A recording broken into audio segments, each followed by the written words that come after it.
La Organización Internacional de Policía Criminal, conocida como la Interpol, activó la alerta roja internacional para ubicar a 7 guatemaltecos prófugos de la justicia que están vinculados con el caso Clima, Corrupción y Poder. Entre ellos, la asesora de la esposa y el hijo del diputado Jorge García Silva. Este caso está relacionado a un presunto desfalco por unos 30 millones de quetzales en el INSIBUME. Las personas a quienes buscan ubicar son Mirta Trinidad Monterroso Bonilla, esposa del diputado, Jorge Eduardo García Monterroso, hijo del parlamentario, así como Sabrina María Vélez Castañeda, asesora de Silva, sumado a Emilio Varías Padilla, quien era portavoz del INSIBUME, y otras 3 personas que en su momento no fueron ubicadas por las autoridades para ser detenidas.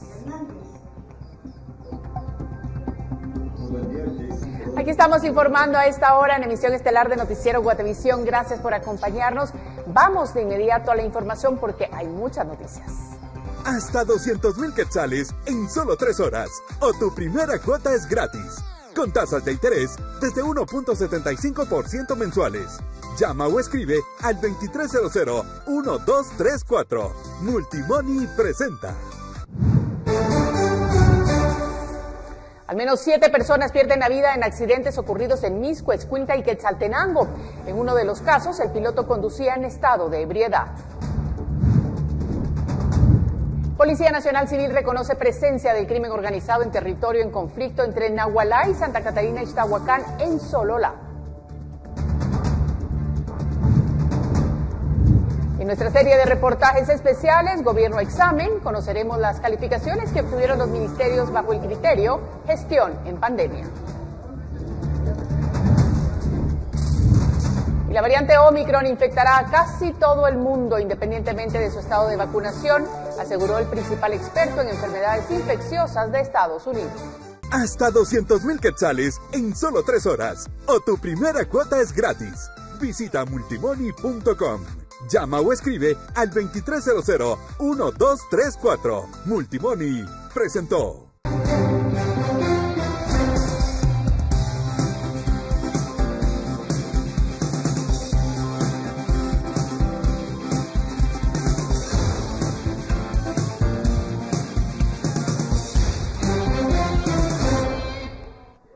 Aquí están las noticias. Mire, un viaje se convirtió en tragedia para una familia originaria de San Cristóbal Totonicapán este miércoles, cuando por motivos que se desconocen, el piloto de una camioneta de los transportes Esmeralda perdió el control e impactó contra 2 vehículos. El hecho se registró en el periférico de Quetzaltenango, en la zona 7, con saldo de 3 personas fallecidas.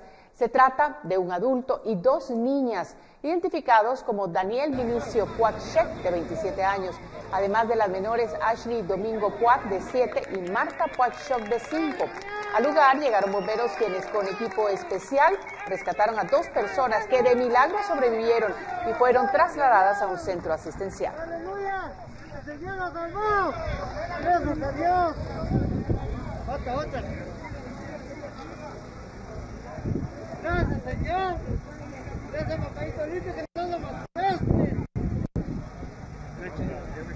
Electroral, el suero que rescata tus sueños, presenta.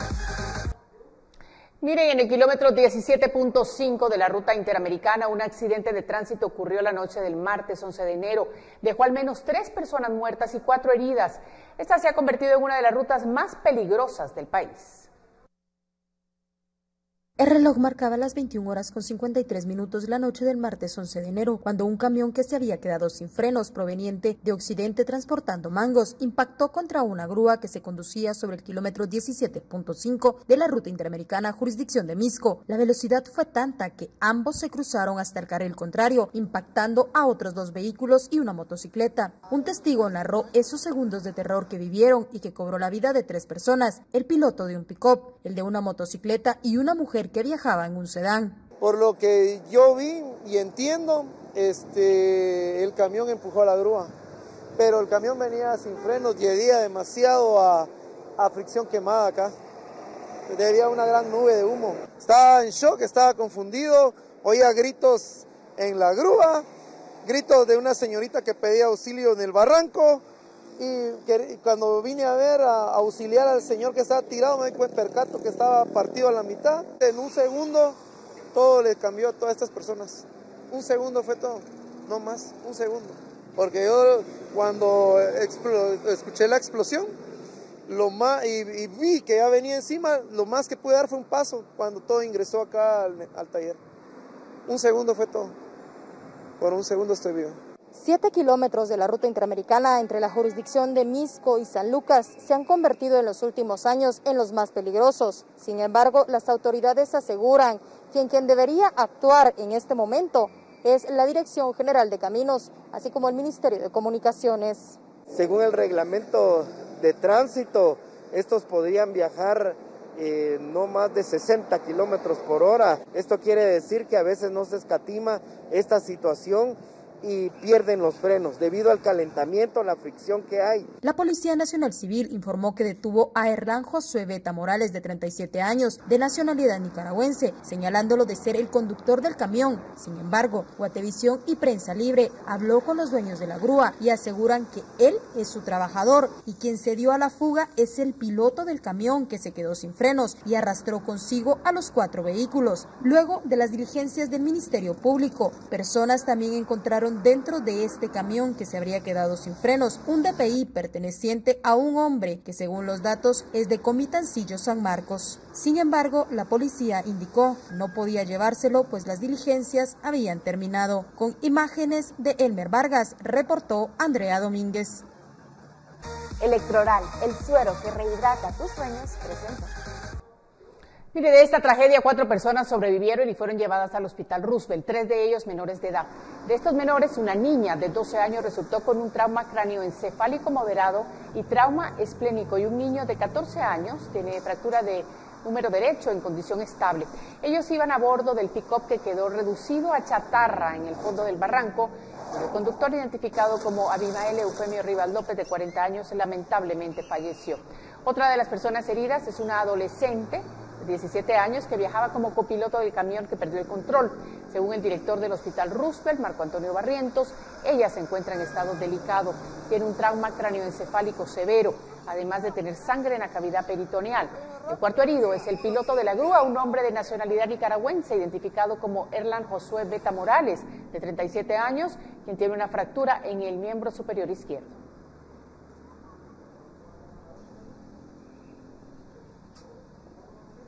Bueno, en el kilómetro 56 de la autopista Palín-Escuintla, un tráiler cargado con chatarra se quedó sin frenos, provocando un aparatoso accidente. En su trayecto colisionó a un microbús, un automóvil y un pick-up.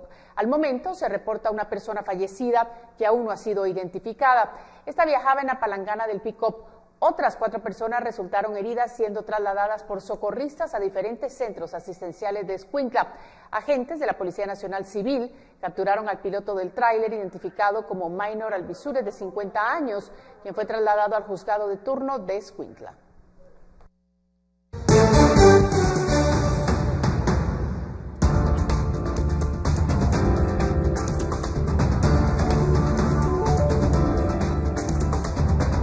Policía Nacional Civil indica que se ha evidenciado que en Nahualá y en Santa Catarina, Ixtahuacán, hay presencia del crimen organizado. Ya regresamos.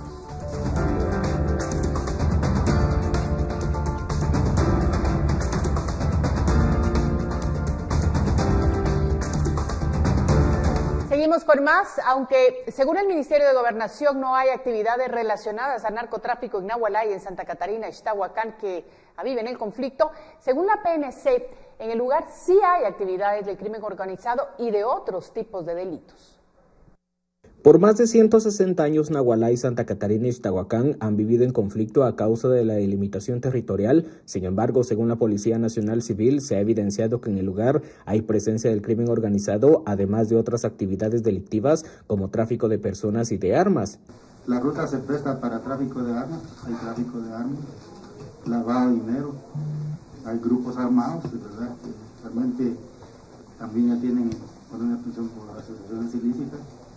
Pero sí hay varios antecedentes en el lugar por temas incluso hasta de contrabando.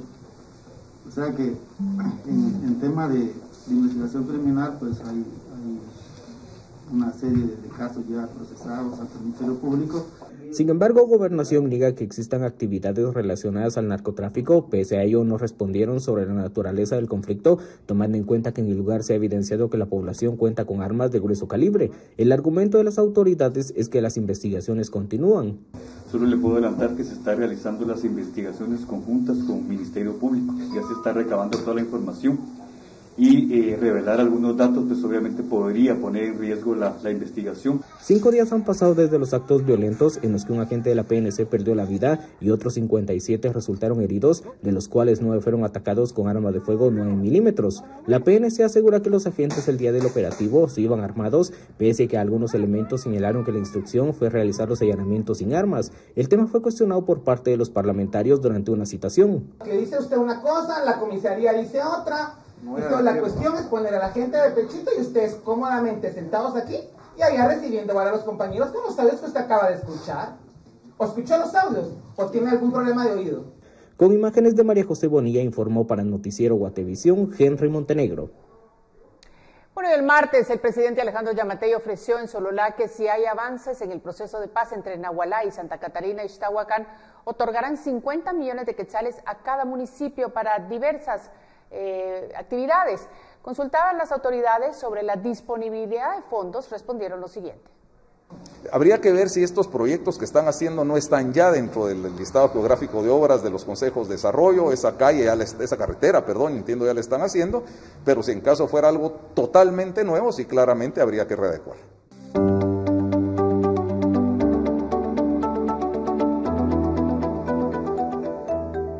Bueno, vamos a otros temas. Pasamos a salud. Un estudio científico preliminar publicado hoy ha revelado que la variante del coronavirus Omicron tiene más probabilidades de causar reinfección que otras variantes como Beta y Delta. Los detalles se los contamos a continuación. El segmento de salud es presentado gracias a Mencetamol Bebible, el primer paracetamol bebible para aliviar la fiebre y el dolor. Este estudio encontró que es 2,4 veces más probable reinfectarse con Omicron que con las variantes anteriores, pero no está claro si causa una enfermedad más grave o incluso la muerte, lo que llevó a los investigadores a concluir que la nueva mutación tiene una capacidad sustancial para evadir la inmunidad de una infección previa. Es que durante el análisis estadístico se determinó que de unos 2,8 millones de muestras positivas de coronavirus en Sudáfrica, 35.670 se sospechaba que eran reinfecciones.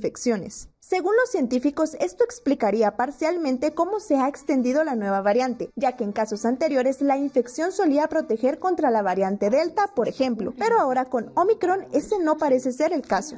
Las preguntas sobre el nivel de protección que brindan las vacunas contra la nueva variante siguen sin respuesta, ya que los científicos no tuvieron acceso a los datos de inmunización, pero una de las epidemiólogas dijo que es probable que las vacunas sigan ofreciendo la protección más eficaz contra las enfermedades graves y la muerte. Además, es importante mencionar que la variante Omicron tiene 50 mutaciones, más de 30 de las cuales están en la proteína de pico, utilizada por el coronavirus para ingresar e infectar las células, en comparación con la variante Delta, que sigue siendo la variante predominante, tiene 7 mutaciones en la proteína de pico, superando por mucho la cifra. Hasta ahora, Omicron se ha detectado en casi 400 casos en 32 países, incluidos Estados Unidos, Reino Unido y Canadá. En Sudáfrica, los casos han aumentado drásticamente de 500 por día hace 2 semanas a 11.535 por día, reportó para Noticiero Guatevisión, Marjorie Corado.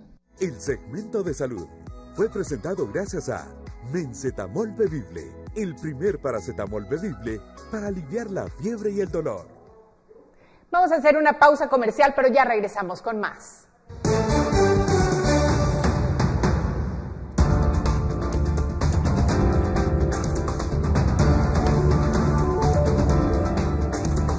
Mire, en nuestra serie de reportajes especiales, Gobierno Examen, conoceremos las calificaciones que obtuvieron los ministerios bajo el criterio Gestión en Pandemia. Ya volvemos.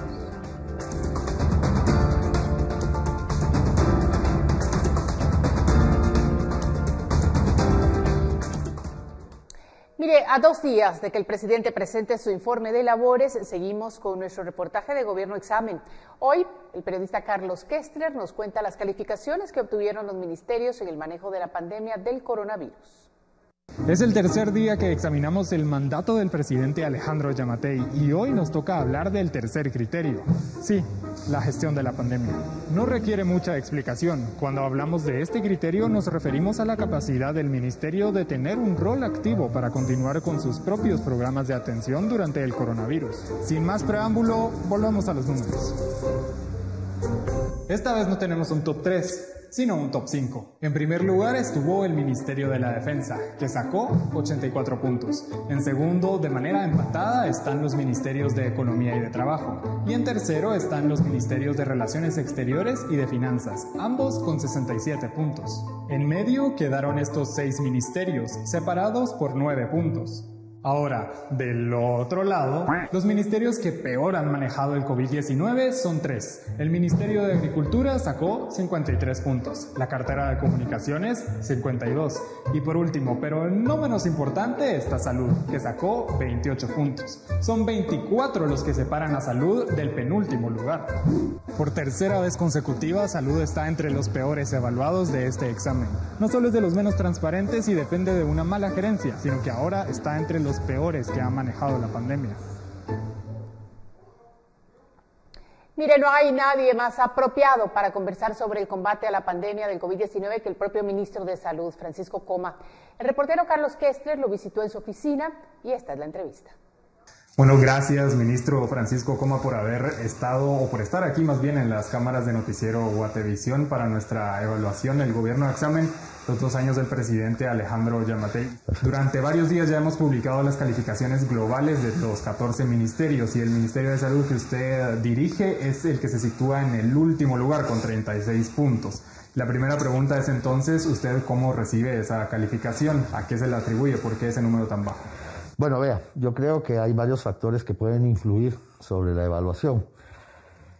Sí hay parámetros que me llaman la atención, porque, por ejemplo, cuando se evalúa el rubro específico del manejo de la pandemia, ningún otro ministerio ha manejado pandemia más fuertemente que nosotros. Pero bueno, el tema es, creo que se están evaluando 2 años de gestión. Han sido 2 años de gestión muy complicados, al igual que en todos los ministerios de salud del mundo, en donde desgraciadamente los sistemas de salud se han puesto a prueba y es natural que los procesos de respuesta ante una pandemia con un sistema de salud como el guatemalteco, que tiene más de 40 años de rezago en su desarrollo, desgraciadamente creo que enfrentar la pandemia con unos recursos, sobre todo de infraestructura, tan limitados, fue muy difícil. Aún con ese rezago que usted menciona, que ciertamente no es del ministro Francisco Coma, sino que viene de varios años atrás, hay críticos hacia el ministerio que dicen que su cartera pudo haber hecho más, sobre todo en el tema de vacunación. Y si quiere hablemos de cifras de un solo. Para el 2021 solo 5 municipios alcanzaron la meta de vacunar al 40% de la población. Hablemos de este caso de personas de 12 años o más, solo 5 en todo el país. ¿Qué pasó con el resto? Cuando uno ve los números de cierre en la población objetivo inicial, podríamos decir que sí alcanzamos la meta de la Organización Mundial de la Salud, del 40% de la población por arriba de 18 años de edad. Pero sí, no en todo el territorio nacional. No todo el territorio nacional, pero ahí, ¿qué pasó en esos ahí lugares? Influyeron varios factores. Uno, creo que se generó una campaña muy importante antivacuna. Desgraciadamente, creo que también fue un fenómeno que se ha vivido a nivel del mundo. Luego tenemos las características especiales de nuestro país, en donde tenemos una ruralidad muy grande, comunidades aisladas, tenemos múltiples idiomas. Y creo que la posibilidad de hacer llegar un mensaje unificado para que toda la población entendiera la importancia de la vacuna no fue un objetivo que se haya alcanzado.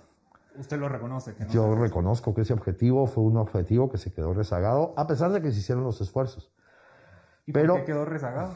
Por Vea, ejemplo, le menciono, hay personas que dicen que faltaron esas justamente campañas en idiomas indígenas. ¿Qué pasó? ¿Por qué se quedó rezagado? Mire, fíjese que yo creo que se hicieron los intentos. Creo que la orientación fue una orientación muy dirigida a una campaña similar a la que se usaba anteriormente con otros sistemas de vacunación.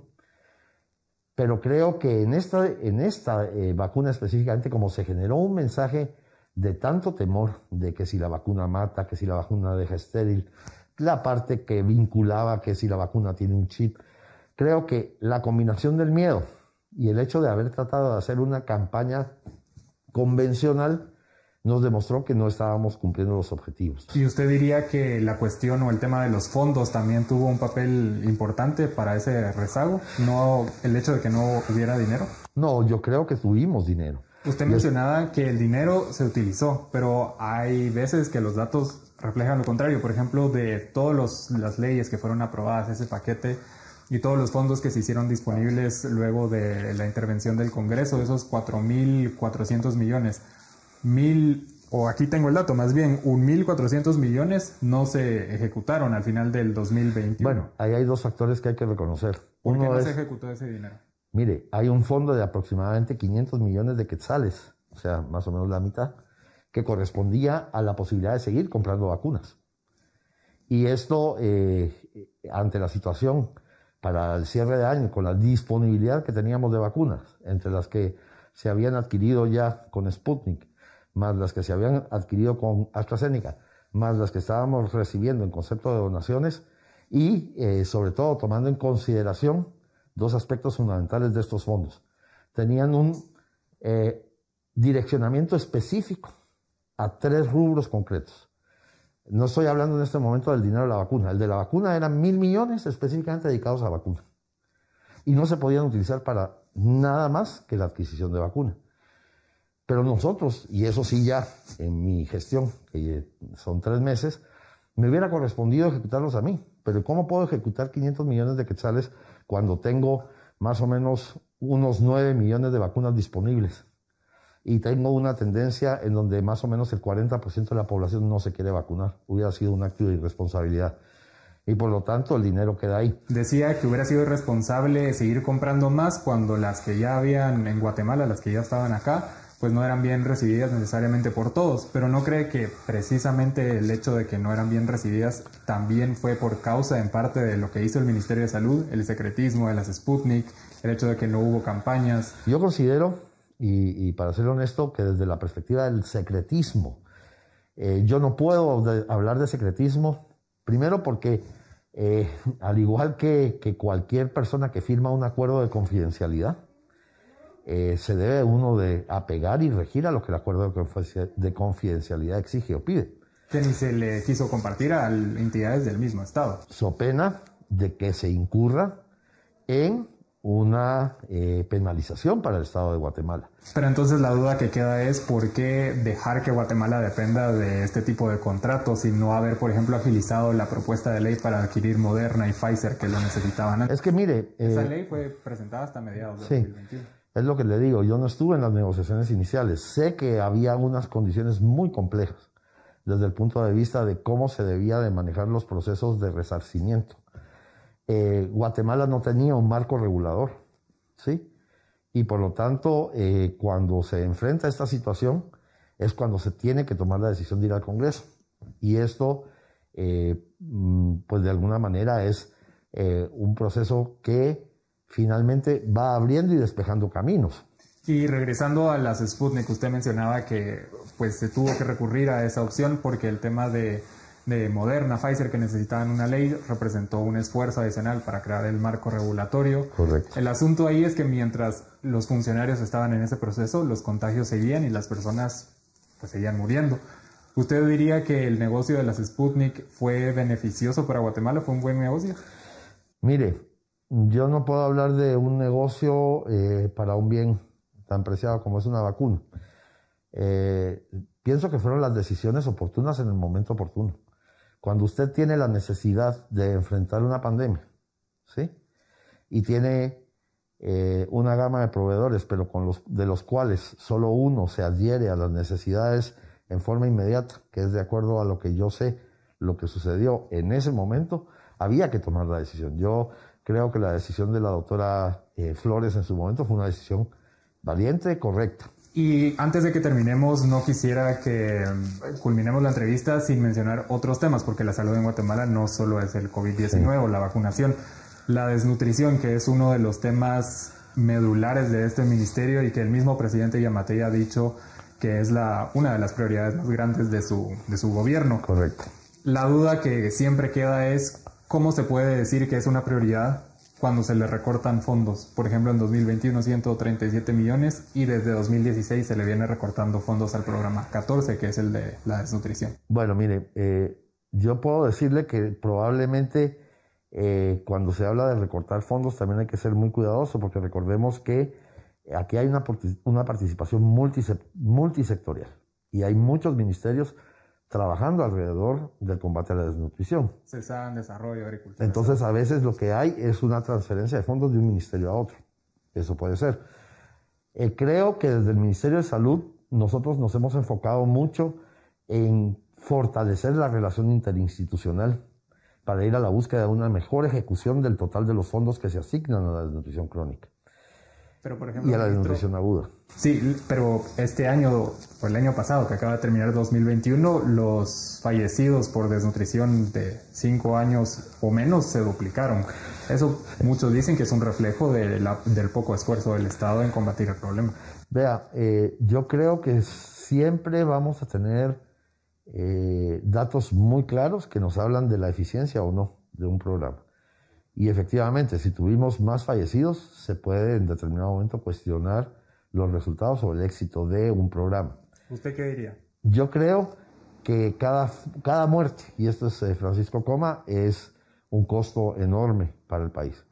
Pero creo que también, y desgraciadamente yo no me voy a justificar porque no se trata de esto, convivir un país, y vuelvo al inicio, con los rezagos de un sistema de salud, con una población en condiciones de abandono a lo largo de muchísimos años también históricos. Y además, con un factor agregado de la pandemia, que dificultó muchas veces que se pudiera tener acceso a las consultas prontas y oportunas para la población. Luego, las dificultades de la movilidad derivadas de las limitaciones de transporte, etcétera. Todo esto influyó en que hubiera un mayor número de fallecidos. Ahora, lo que sí es real es que se ha hecho un esfuerzo muy grande en poder alcanzar a más población. ¿Diría que ha sido suficiente ese esfuerzo? No, nunca va a ser suficiente. Guatemala necesita esfuerzos infinitos para salir de estas condiciones de pobreza en las que hemos vivido históricamente. Gracias, ministro, por esta entrevista. Le agradezco bastante. Para servirle, un honor.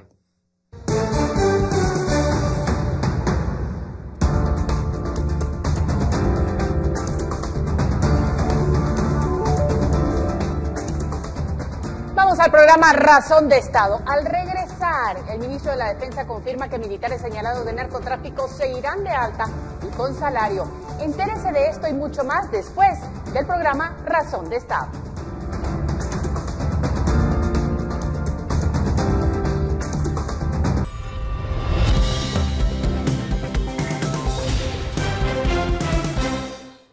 Nos da mucho gusto que siga con nosotros porque tenemos en este momento el espacio donde usted es el protagonista. Guate Reporta. No importa la hora, no importa el lugar. Llama a los expertos. Estamos preparados para darte una asistencia segura. CFS Corredores de Seguros. Presenta. Bueno, y damos paso al reporte que recibimos desde la zona 17 de la ciudad capital. En este lugar fue grabado el video que muestra un camión que transportaba varias trozas. Nuestro televidente denuncia que este vehículo utiliza placas deterioradas que dificultan la lectura de las mismas. Además, alerta a las autoridades para que inspeccionen este tipo de vehículos para reducir la depredación de los bosques.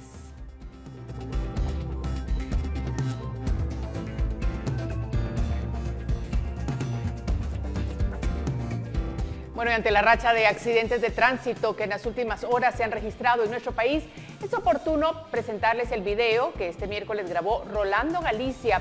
Muestra la imprudencia del piloto de un bus extraurbano que conduce contra la vía. Miren las imprudencias de esos hijos de la chingada. Contra la vía, ahí viene un camión, casi provoca un accidente. Y ahí va, miren, haciendo que los carros que van en su vía, miren eso, miren, casi se accidenta con el camión. Miren eso,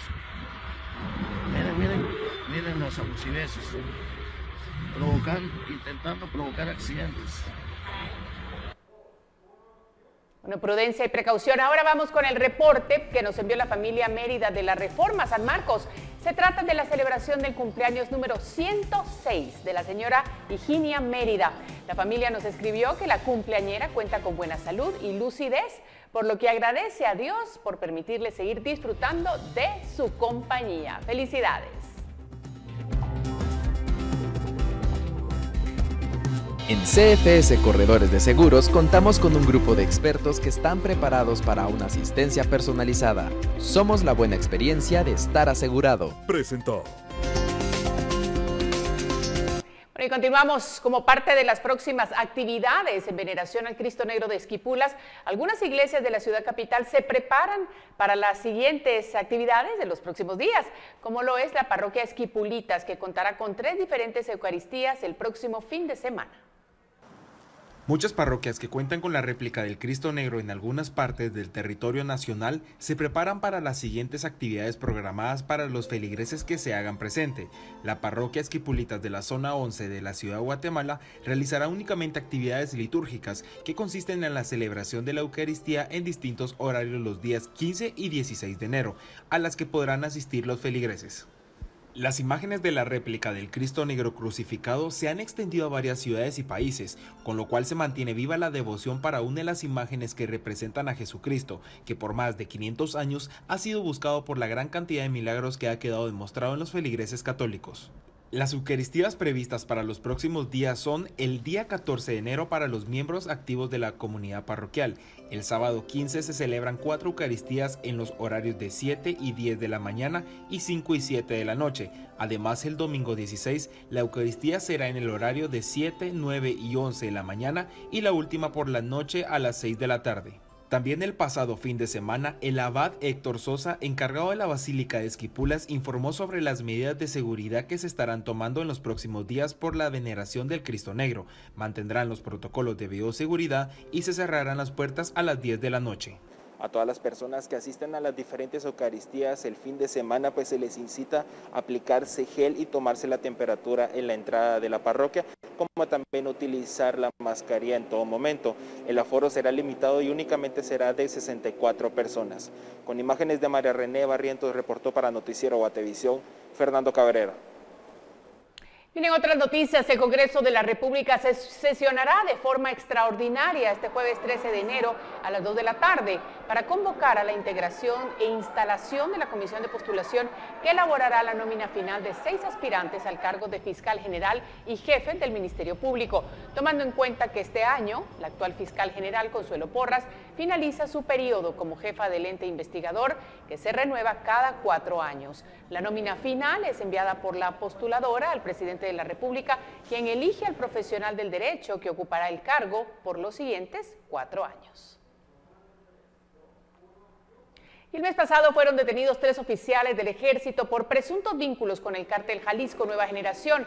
Sin embargo, a decir de las autoridades del Ejército, los militares continúan de alta y percibiendo su salario, ya que solo pueden ser dados de baja si son sentenciados. Se trata de Carlos Enrique Durán Cáceres, Heliberto Vargas Urízar y Walter Contreras Mujía.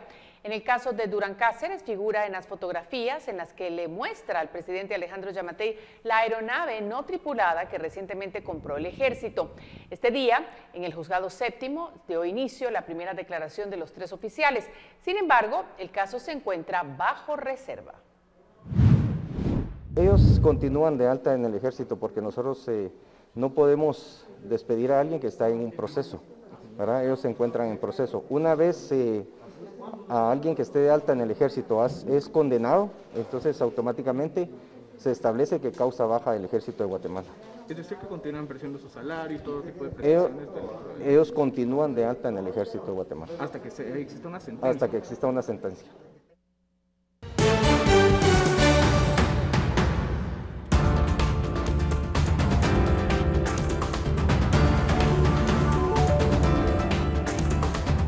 monje tibetano de la más alta jerarquía visitó Chichicastenango, Quiché. ¿Cuáles fueron los motivos? Al regresar, se lo contamos.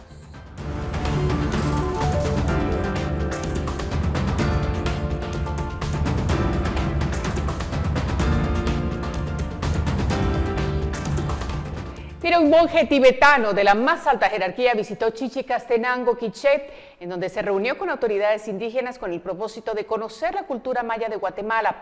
Además, visitó varios templos religiosos del municipio.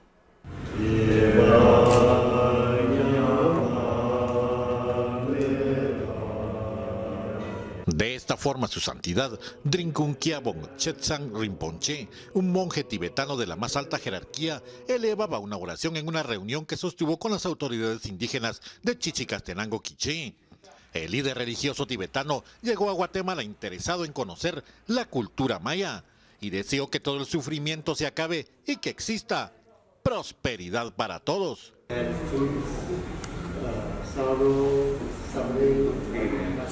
Y el dolor que haya habido el año pasado, que se acabe, que este año sea un año de prosperidad, de bienestar físico y de bienestar mental para todos en el año. El líder religioso tibetano se encontraba en Estados Unidos y decidió visitar Guatemala por su cultura. Es uno de los más altos jerarcas de los monjes tibetanos que tuvo que huir de la destrucción de monasterios por el ejército chino. Cruzó los Himalayas caminando hasta llegar a la India. Colocó varias velas en el Calvario de Chichicastenango y realizó una oración en ese templo. Cuando entró el gobierno comunista chino, destruyó gran parte de la cultura tibetana y destruyó todos los monasterios. Entonces, su familia logró escapar con vida, pero su santidad no logró escapar. El líder religioso realizó una caminata por la Plaza de Artesanías de Chichicastenango antes de retirarse del municipio. Para Noticiero Guatevisión reportó Héctor Cordero.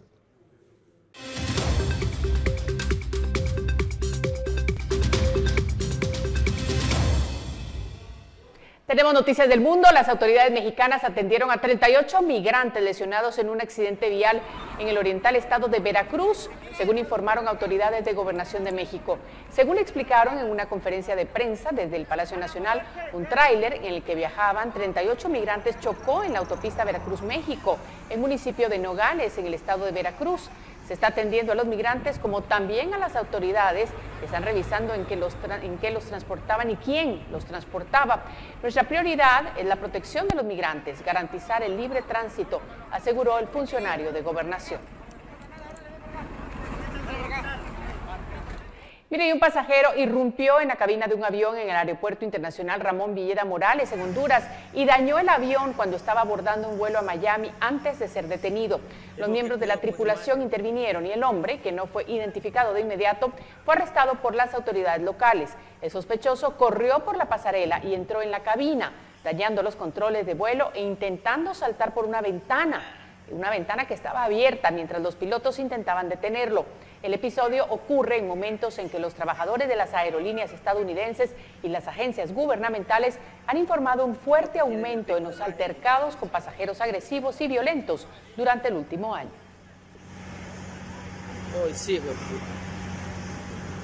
Bueno, y los precios al consumidor en Estados Unidos aumentaron drásticamente en diciembre, lo que culmina en el mayor aumento anual de la inflación en casi 4 décadas, lo que reforzó las expectativas de que la Reserva Federal analice la situación económica en Norteamérica. En diciembre fueron sobre todo los precios de la vivienda y los autos usados los que aumentaron más. Los productos alimentarios también contribuyeron al alza, aunque subieron menos que en los últimos meses. El alto costo de vida, resultado de las cadenas de suministro paralizadas debido a la pandemia del COVID-19, es una pesadilla política para el presidente de Estados Unidos, Joe Biden, cuyo índice de aprobación se ha visto afectado.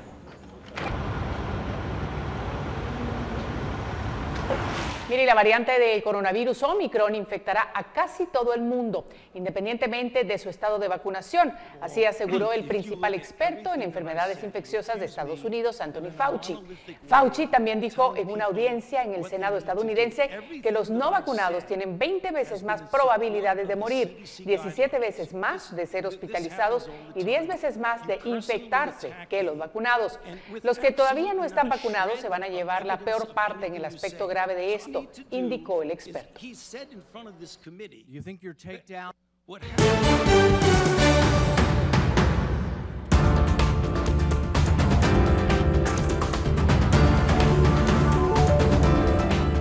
En Guatemala, durante este año, solo el comercio electrónico local creció un 118%. Regresamos.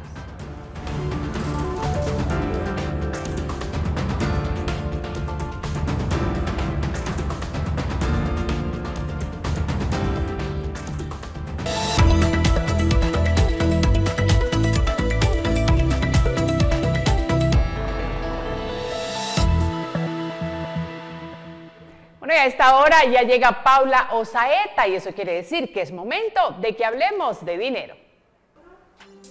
Gracias, María Luisa. Buenas noches. Les cuento que los trabajadores a tiempo parcial podrían tener cobertura del ICS si se aprueba un reglamento. Y es que la institución aún no cuenta con una normativa para la atención y cobertura de los empleados por medio de contratos a tiempo parcial, pero se encuentra trabajando con las gremiales empresariales para considerar sus propuestas técnicas.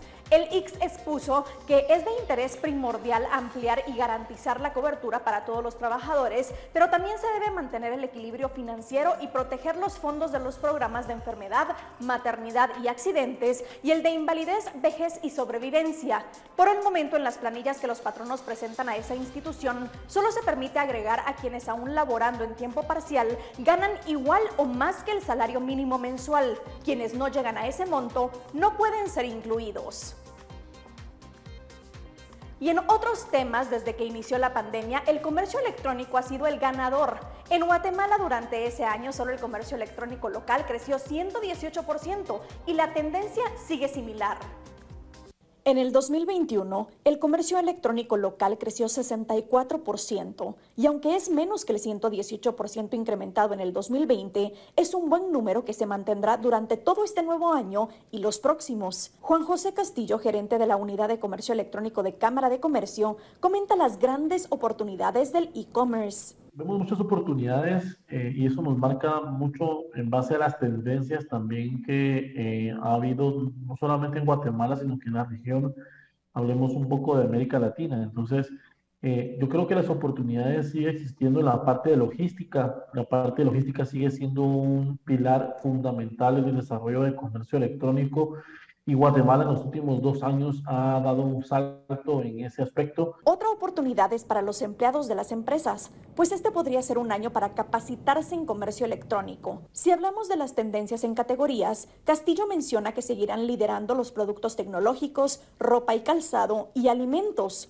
Esta última categoría tiene tendencias como Quick Commerce, que se trata de entregar en pocos minutos. Hay las famosas Dark Kitchen, ¿verdad? Que son las cocinas negras que prácticamente son complejos de pequeñas cocinas que se les alquila el espacio a los digamos, restaurantes o a emprendedores y desde ahí sale la comida todo a domicilio. Es una tendencia muy fuerte. En relación a otros países de la región, Castillo considera que estamos teniendo un buen desempeño en cuanto a seguridad de pedidos y cobros y a las distintas formas de pago que las empresas ofrecen. Castillo también habló de los emprendedores que están empezando a vender en línea. Considera que es mejor vender antes en plataformas ya existentes como Facebook, Instagram o WhatsApp y después ya hacer su página web o aplicación. Además, recomienda poner mucha atención en la logística de envíos y en las diferentes formas de pago que se ofrecen al cliente, pues eso hará que una persona vuelva o no a comprarle. Con esto me despido, pero regreso mañana con más información. Buenas noches. Bueno, nosotros también nos despedimos a esta hora agradeciendo su compañía y por supuesto recordándole que mañana tendremos más. Y vamos a decirles adiós con las imágenes de los hermanos más famosos de este zoológico en Japón. Estos gemelos pandas que están agotando las entradas al parque debido a su gran popularidad. Definitivamente unos animales muy hermosos. Mírelos usted.